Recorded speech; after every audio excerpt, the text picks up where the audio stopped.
Since tomatoes are about 94% water, roasting concentrates the flavors so your jollof base becomes rich and bold instead of watery. When these reactions work together, they produce a smoky roasted flavor, deep tomato richness. That's the science behind truly great jollof rice, the chemistry behind deeply fluffy party-style jollof rice. Let's break it down so you can master the professional techniques. All right, let's get right into it. Today, we are going on a bit of a culinary quest. Our mission? To create legendary jollof rice. But we're not just following a recipe. Nope. We're going to get into the science behind this incredible dish, looking at it through a chef's eyes so you can get that perfect result every single time. You know exactly what I'm talking about, right? You've had some good jollof rice for sure, but then every once in a while, you taste that one. The deep, the smoky, the perfectly fluffy party jollof. And you just have to wonder, what is the secret? What makes it taste that good? Well, I'm going to let you in on something. The secret isn't some rare exotic ingredient. The real difference, the thing that separates pretty good jollof from truly epic jollof, it all comes down to the chemistry, the actual chemical reactions happening inside that pot.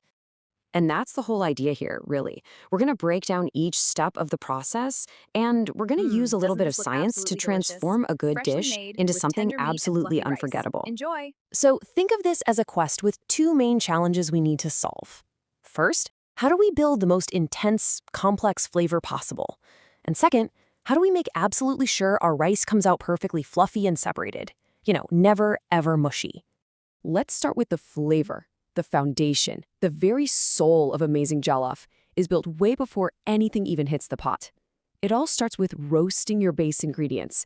And trust me on this, for that next level result, this step is completely non-negotiable. And this shows you exactly why. Look at the difference.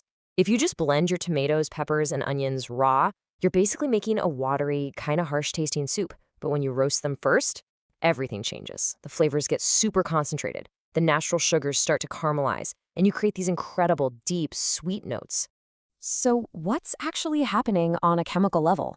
Well, roasting gets rid of all that extra water, which immediately concentrates those savory umami flavors. It caramelizes the sugars in the veggies, making them sweet. And most importantly, it kicks off a very famous and very delicious chemical reaction. And that, my friends, is the Maillard reaction. Now, this isn't just browning your food to make it look nice. No. This is a complex reaction that creates hundreds of new aroma and flavor compounds that weren't there before. It's where that deep, roasted, almost meaty complexity comes from.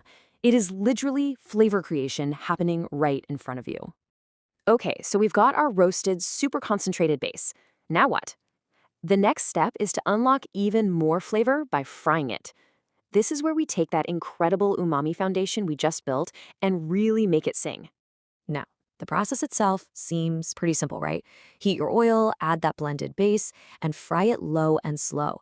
The key thing you're looking for, the visual cue, is that the paste gets darker and the oil starts to separate from it. When you see that oil pooling at the edges, that's your signal that a really important transformation has just happened. So what's the science? Frying this base does two amazing things. First, it cooks off these compounds called aldehydes.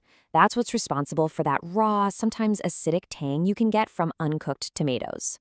And second, the hot oil acts like a magnet for all those wonderful fat-soluble aromas we created during roasting, grabbing onto them so they can be distributed through every single grain of rice.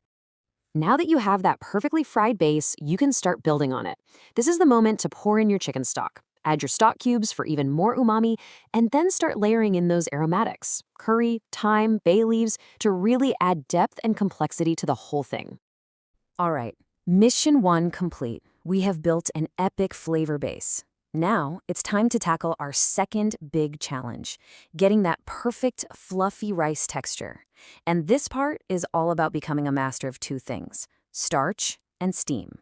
Step 1 for perfect texture, and this might be the most important, is to wash your rice. Seriously, you want to rinse it under cold water again and again until that water runs completely clear. Why? You're washing away all the excess surface starch, and that stuff is the #1 enemy of fluffy rice. It's what makes jollof gummy and sticky. Next up, you gotta be precise. The perfect ratio for long-grain rice is exactly 1:1 by volume. That means 1 cup of rice gets exactly 1 cup of your flavorful stock. Sticking to this, make sure the grains absorb just enough liquid to get perfectly tender, but not so much that they get waterlogged and turn to mush. Now here's the technique. After you stir your rinsed rice into the base to coat every grain, you add your stock and bring it all to a boil. Then, and this is the game changer, you cover the pot tightly with a layer of foil before you put the lid on. This creates a perfect seal, trapping all that steam inside, which then cooks the rice super gently and evenly on the lowest heat setting you have. So at this point, we have incredible flavor. We have perfect, fluffy texture. It's time for the grand finale, the final touch, the one thing that takes this from great jollof to true party jollof status, and that is that unmistakable smoky finish. First things first, be patient. Once all the liquid looks like it's been absorbed, turn off the heat. But do not, I repeat, do not lift that lid. Let the pot sit undisturbed for at least 10 to 15 minutes. This is called carryover cooking. All that steam you trapped is now redistributing itself, finishing the cooking process and making sure every grain, top to bottom, is perfectly done. And here it is, the real secret to that authentic, smoky party flavor. It doesn't come from a bottle, it's a technique. Chefs will intentionally let the very bottom layer of rice catch on the pot and get just a little bit burnt. This controlled char creates this beautiful, smoky aroma that works its way through the entire pot while it rests.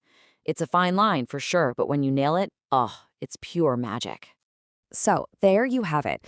From the Maillard reaction that creates flavor out of thin air, to controlling starch and steam for perfect texture, you now have the scientific blueprint for amazing jollof rice. So the real question is, now that you understand how flavor and texture are really made, what other dish are you going to master next?